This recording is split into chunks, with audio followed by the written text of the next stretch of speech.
اهلا بيكم، يا رب دايما كده تكونوا بخير. النهارده فيديو جديد هنشوف مع بعض ازاي نفرز الكرفس. انا بصراحه ما كنتش هعمل الفيديو ده، بس جالي السؤال ده اكتر من مره. اعمل ايه بالكرفس؟ ازاي احتفظ بيه مده طويله؟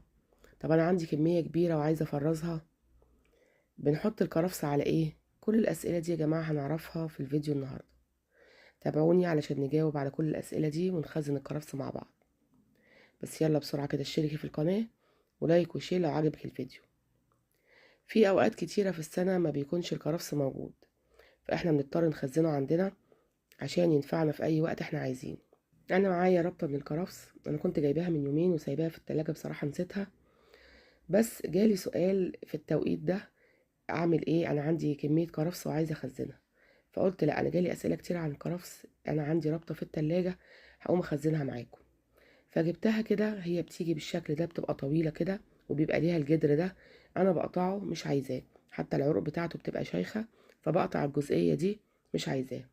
وبقسمه كده لجزئين، جزء كده بيبقى العيدان وجزء بيبقى الورق. ده الاستخدامات وده الاستخدامات، ده مختلف عن ده. هاخدهم كده احطهم في طبق، وهروح اغسلهم كده غسله كويسه على الحوض كذا مره. انا خلاص غسلتهم غسله كويسه. بيبقى فيه في العروق كده زي تراب او طين او كده، لازم تخلي بالك وتغسليه كويس جدا. زي ما انتم شايفين كده بقى زي الفل. دلوقتي بقى هنقعه في ميه كده، وعلشان اطهره زي اي حاجه بنغسلها، البقدونس والكزبره والجرجير والكلام ده، هجيب شويه خل كده واحطهم على الميه، وهنقعه كده حوالي 10 دقايق، وبعد كده خلاص هشطفه اهو زي ما انتم شايفين كده. خلاص كده هو اتغسل معايا وبقى زي الفل، مراحل الغسيل خلاص خلصت. هبتدي بقى افرزه. انا هنا عندي العيدان دي يا ترى بعمل بيها ايه؟ العيدان دي يا جماعه دايما بنسمع وبنقول البوكيه جرنيه، بصل وجزر وكرفس، يبقى ده بيتحط على الشوربه لما بتيجي تسلقي لحمه او فراخ، بتحطيه على الشوربه.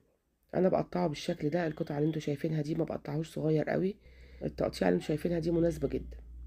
حطيت خلاص الكميه بتاعتي في البوله، وهجيب بقى الاوراق، بس دي بقى هقطعها صغير على قد ما تقدري، قطعيه صغير جدا. ودي ليها استخدامات كتيره تانية برضو.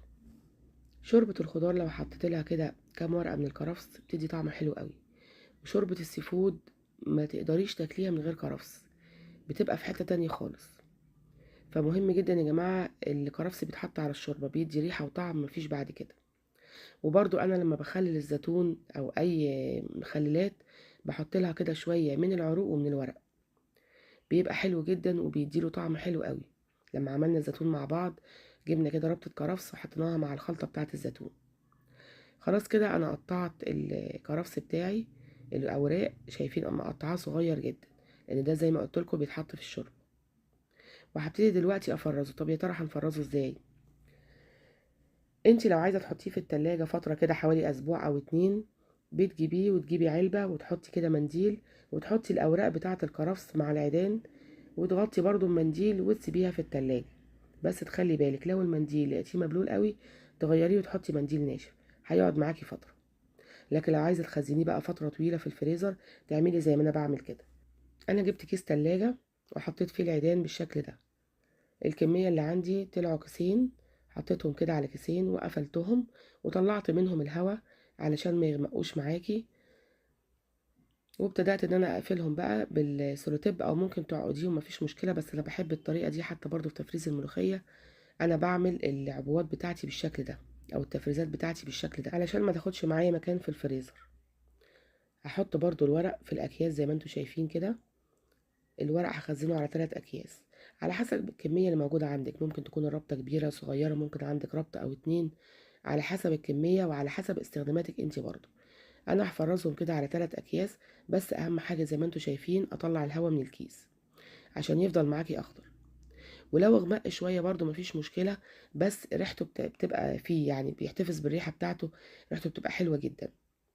ولما بتستخدميه ما بتسيبوش يفك، بتاخدي منه جزء كده وهو متلج وتحطيه في الشوربه بتاعتك على طول. يعني مهم جدا الحته دي يا جماعه. فلفل الالوان لما خزناه مع بعض، ودايما بقول لكم في الفيديوهات بتاعتي لما تيجوا تحطوه، حطوه وهو متلج، ما تسيبوش يفك. الخضار المتلج يا جماعه لما تيجوا تستخدموه، استخدموه وهو متلج، لو فك يبقى كده باظ منك. خلاص كده انا حطيت كل جزء كده في كيس، حطيت العيدان في كيسين، وحطيت كمان الورق جابوا 3 اكياس. هدخلهم دلوقتي الفريزر وهستخدمهم زي ما بقول لكم كده. لازم تستخدميه وهو مفرز على طول، ما تسيبوش يفك. طب احنا كده فرزناه مع بعض وكمان عرفنا استخداماته. طب هل ليه فوائد؟ ليه فوائد كتيرة جدا. اول حاجة انقاص الوزن، وده مهم جدا.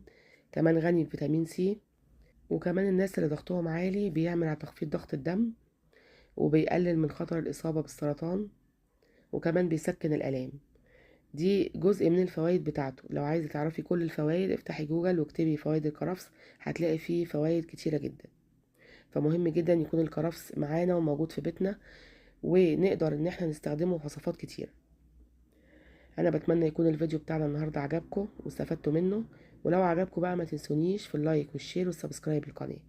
يلا باي باي، سلام.